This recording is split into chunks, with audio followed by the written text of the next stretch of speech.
Mantan Wamenkumham Denny Indrayana dilaporkan ke Barreskrim Polri buntut dugaan membocorkan putusan Mahkamah Konstitusi. Denny dilaporkan atas dugaan tindak pidana ujaran kebencian, berita bohong, penghinaan terhadap penguasa, dan pembocoran rahasia negara tentang putusan Hakim MK terkait sistem proporsional tertutup. Sore ini langsung bergabung bersama kami melalui sambungan Zoom mantan Wamenkumham sekaligus pakar hukum tata negara Denny Indrayana. Selamat sore, Prof. Denny.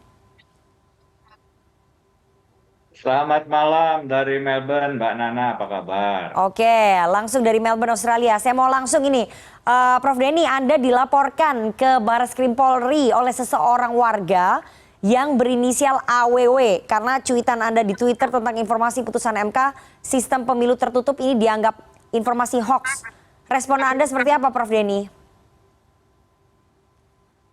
Pertama, saya sudah biasa dilaporkan ke Barreskrim. Sampai sekarang pun status hukum saya masih tersangka karena tahun 2015 pernah ada yang melaporkan soal langkah saya untuk mereformasi pembayaran paspor payment gateway.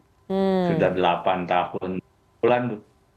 Jadi ya ini bukan kali pertama lah ya.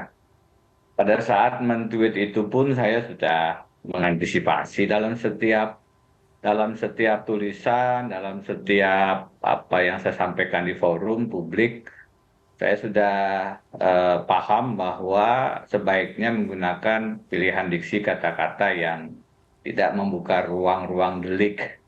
Itu sulitnya kita sekarang, bicara saja sudah bisa dibawa ke ranah hukum pidana. Jadi saya sudah coba untuk memilih kata-kata bukan satu karena ada makna rahasia dan bisa dijadikan bocor. Saya paham bahwa yang saya sampaikan itu bukan dari MK sumbernya sehingga juga tidak bocor. Kemudian saya mengatakan MK akan memutuskan, saya paham betul belum ada kesimpulan, belum ada keputusan. Tapi ya itu sudah dilempar ke publik dan kemudian itu dibahasakan bocor dan lain-lain. Itu sudah pemahaman orang membacanya ya.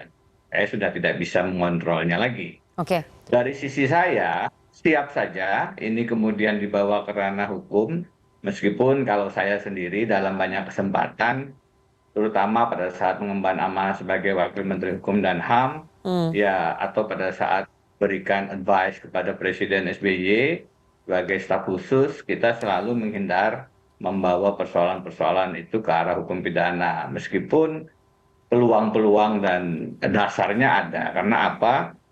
Karena kita paham bahwa berada dalam sisi kuasa itu memang kesehariannya penuh dengan kontrol publik. Salah satunya lewat kebebasan berbicara, berpendapat. Saya siap menghadapi proses ini meskipun sebenarnya tidak ingin negara juga masuk ke ranah pembungkaman sebagaimana sekarang misalnya yang paling aktual, Mbak, dihadapi oleh Haris dan Fathia ketika mengungkapkan sikap kritisnya kepada negara. Oke, Prof. Denny, jadi ketika Anda mencuit di Twitter pribadi Anda itu Anda sudah paham sekali ya bahwa ada resiko-resiko hukum yang akan menjerat Anda. Ya ujungnya adalah laporan di Barreskrim ini ya. Ini sudah diprediksi ya, Prof. Denny? Bukan hanya bukan hanya tweet itu ya. Saya kan banyak sekali menulis. Kalau sekarang publik saya undang melihat website kami, itu banyak artikel saya yang mengkritisi sikap pemerintah. Dan semua tentu ada risiko hukumnya. Tapi saya berkeyakinan bahwa harusnya yang namanya pendapat, yang namanya sikap, yang namanya informasi berbeda dengan korupsi, berbeda dengan perampokan, pembegalan, pencopetan, pembunuhan, mestinya itu tidak menjadi ruang atau ranah masuknya hukum paksa negara, dalam hal ini pidana. Karena itulah esensi hak asasi manusia. Saya soal Pak MK akan memutuskan tertutup ini sebelumnya juga sudah bicara sebelum tweet ini. Tidak hanya di tweet ya, saya punya akun sosial media yang lain. Jadi tidak hanya di Twitter sebenarnya, saya ada Instagram, ada Facebook. Nah, jadi semua memang saya daya gunakan untuk menjadi lahan mengungkap apa-apa yang ada di lembaga peradilan kita ke dalam sorotan publik. Kenapa? Hmm. Sayangnya sistem penegakan hukum kita belum ideal. Oke. Kalau seideal misalnya Australia atau negara lain yang sistem peradilannya itu memang menghormati logika-logika hukum, tidak mudah diintervensi faktor non yuridis, apalagi praktik-praktik mafia hukum. Kita melihat MK punya sejarah di mana hakim-hakim konstitusinya juga terjerat kasus Ya, ya. korupsi. Mahkamah Agung bahkan sekarang sedang disidik persoalan mafia peradilan. Hmm. Jadi karena itu advokasi masalah hukum dan peradilan di tanah air Oke. itu tidak bisa lepas dari public campaign dan media campaign, membawanya ke dalam ruang terbuka publik. Oke. Itu yang saya lakukan Ya. dan itu yang seringkali kami lakukan untuk kemudian menghadirkan keadilan. Baik. Dalam bahasa Prof. tren Denny. sekarang bahasanya adalah no viral, no justice. Begitu, Oke. Nana. Jadi ini adalah hak asasi sebetulnya untuk memberikan penjelasan kepada publik. Tapi ketika laporan ini dibawa ke Barreskrim Polri, apakah ini Anda melihat bahwa ada langkah pembungkaman yang menjerat Anda? Ya, silahkan publik yang menilai ya. Kalau saya yang menilai kan subjektif. Oke. Yang pasti kan kita itu kalau melihat Mahkamah Konstitusi, ruang kita untuk melakukan apa ya, kontribusi terhadap putusan itu tidak bisa setelah putusan dibacakan. Ya, ya. Karena Harus berbeda sebelumnya. dengan pengadilan, ada banding, kasasi dan seterusnya. Putusan MK itu begitu dibacakan final and binding, Iya, iya. artinya langsung tidak ada hukum apapun dan mengikat. Hmm. Karena itu harus dihormati. Saya menghormati putusan MK setelah dibacakan. Mungkin ada satu dua catatan kritis, tapi tidak ada ruang untuk tidak melaksanakan. Oke. Karena itu untuk MK, ruang kita untuk memberikan masukan tidak cukup hanya di ruang-ruang sidang peradilan, juga harus di dalam wilayah tadi, public control. Oke. Dan itu ruangnya hanya sebelum putusan dibacakan. Iya. Kalau terkait dengan pembungkaman dan lain-lain, saya memberi catatan tidak pada kasus saya. Kalau kasus saya silahkan dinilai publik tidak etis, kalau saya menilai sangat subjektif. Tapi saya memberi catatan bagaimana rekan-rekan yang kritis, yang paling aktual adalah kasus Haris Azhar dan Satya, Ya. yang sekarang sedang bergulir di pengadilan. Menurut saya itu adalah salah satu contoh bagaimana harusnya kebebasan berbicara dan pembungkaman terhadap teman-teman aktivis tidak dilakukan. Oke. Kalau kepada saya, insya Allah kita akan hadapi dan bismillah kita akan tunjukkan bahwa ini adalah langkah yang justru saya lakukan untuk menyelamatkan demokrasi pilihan rakyat Ya. proporsional terbuka. Di situ saya punya preferensi ketimbang kita kembali ke sistem Orde Baru yang tertutup, sehingga kemudian kita mempunyai relasi yang kuat dengan anggota dewan kita. Dan kalaupun ini kemudian dikriminalkan, dipolisikan, saya tidak setuju, bisa siap untuk hadapi. Bismillah. Oke. Anda khawatir bahwa pelaporan atas Anda ke Barreskrim Polri ini akan menggeser atau menutupi isu tentang sistem proporsional tertutup. Jadi isunya bergeser nih. Dari tadi sikap hakim-hakim MK yang mungkin belum diputuskan ke laporan pidana kepada Anda begitu. Ini akan bergeser nggak? Enggak. Saya yakin publik bisa lebih fokus ya. Tentu saya berharap juga bahwa dalam seminggu ini saya harap tidak terlalu lama putusan, itu mata publik tetap mengawasi dan memberikan atensi kepada bagaimana putusan MK. Bukan dalam maksud menekan. Kalaupun menekan ini kan dengan pendapat. Menekan dengan pendapat itu menurut saya tetap dalam wilayah demarkasi yang harusnya diberikan ruang. Kalau menekan dengan senjata, menekan dengan kekerasan, dengan sikap anarkis, itu tidak boleh. Tapi untuk sistem penegakan kita yang masih problematik, kalau kita memberikan semacam kontrol lewat pendapat, lewat informasi, harusnya itu masih diberi ruang. Apakah ini akan bergeser, menggeser fokus? Saya harap tidak, karena siapalah saya ya kan. Dibandingkan penting putusan MK ini bagi sistem penegakan, sistem demokrasi, peradilan, sistem suara rakyat kita, demokrasi kita tentu itu lebih penting. Oke, Prof Denny, ini sebetulnya banyak pertanyaan ya yang muncul di publik dan kami wartawan juga. Apa yang membuat Anda berani mengambil resiko mengungkap informasi ini? Meskipun tadi Anda katakan ini adalah advokasi publik. Tapi ada juga yang mengatakan ini ada kepentingan Anda sebagai bakal caleg Partai Demokrat. Dengan sistem pemilu tertutup akan merugikan Anda. Saya mau tanya, Anda bakal caleg dari Partai Demokrat nggak nih, Prof Denny? Sekarang saya dalam proses sebagai daftar calon sementara, nomor saya nomor satu, Mbak. Nggak ada urusan dengan tertutup atau terbuka. Oke. Sependek pengetahuan saya, ini untuk supaya publik tahu ya, sekaligus membantah Iya. itu.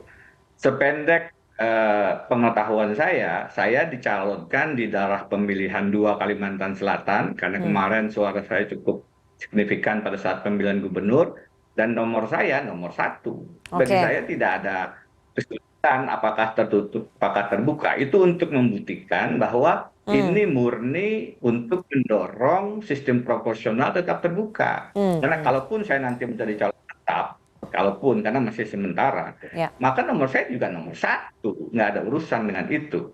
Oke. Nah, saya tidak mengungkap itu karena supaya tidak dianggap bias. Tapi kalau sekarang disampaikan, ya alhamdulillah saya bisa menyampaikan, justru Hmm. menguatkan nawaitu saya, Ya. karena bagi saya, kalaupun tertutup tidak ada masalah kalau saya nomor satu juga. Oke, jadi kalau untuk nomor urut 1 memang nggak ada masalah ya untuk sistem pemilu tertutup atau terbuka.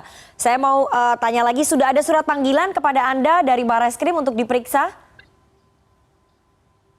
eh saya belum dapat panggilan dan mudah-mudahan kita melihat polisi yang bekerja profesional, Oke. sebagaimana yang dikatakan juga beberapa kalangan yang melihat ini sebagai satu proses yang harusnya dilihat sebagai bagian dari kebebasan berbicara dan kebebasan Hmm. berpendapat. Saya tentu saja tetap ingin masyarakat fokus, kita semua fokus, tidak beralih konsentrasi, melihat dan mengawasi Mahkamah Konstitusi. Mudah-mudahan, saya sih berharap ya, apa yang saya tweet itu malah tidak jadi kenyataan. Jadi Hmm. malah saya berharap setelah diadakan diskusi, rapat permusyawaratan hakim, MK kemudian memutuskan tidak melakukan langkah di luar kewenangannya, karena kan ini kan Ya, open ya, legal open policy, legal harusnya itu policy. menjadi Ya. kewenangan.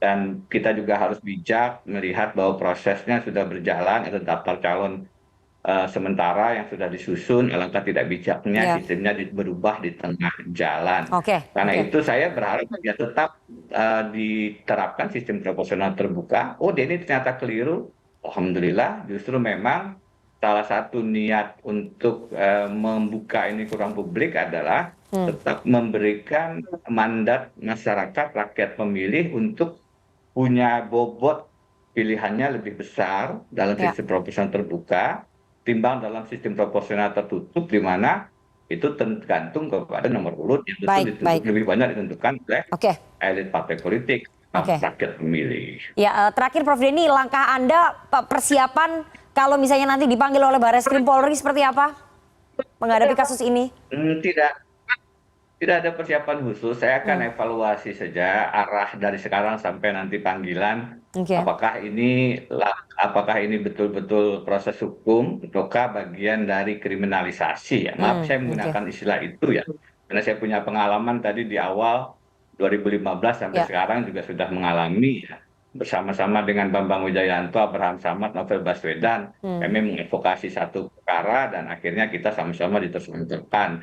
Jadi saya sekarang persiapannya bentuk tim, ada beberapa pihak, ada Bambang Wijayanto, beberapa rekan dari LBH, Ya. teman-teman IM 57 mantan KPK, semua yang aktivis-aktivis, yang teman-teman yang pernah di LBH, kami sedang mengumpulkan, ada Oke. PKBH Muhammadiyah, Ya. iya, kalau nggak salah LBH apa PKBH Muhammadiyah juga bergabung, dan banyak lagi yang lain sedang diinventarisir. Saya terima kasih lah Hmm. kepada rekan-rekan yang bersedia untuk menyampaikan dukungannya. Oke. Tokoh-tokoh Abraham Samad lebih memilih untuk berada di luar untuk berbagi peran. Begitu juga saya tadi berkomunikasi dengan Pak Busro Mukardas dan lain-lain. Jadi Oke, baik. dukungan dari civil society, teman-teman akademisi, LSM, mudah-mudahan bisa menjadi bagian dari perjuangan untuk menegakkan keadilan di Mahkamah Konstitusi dan Baik, juga memperjuangkan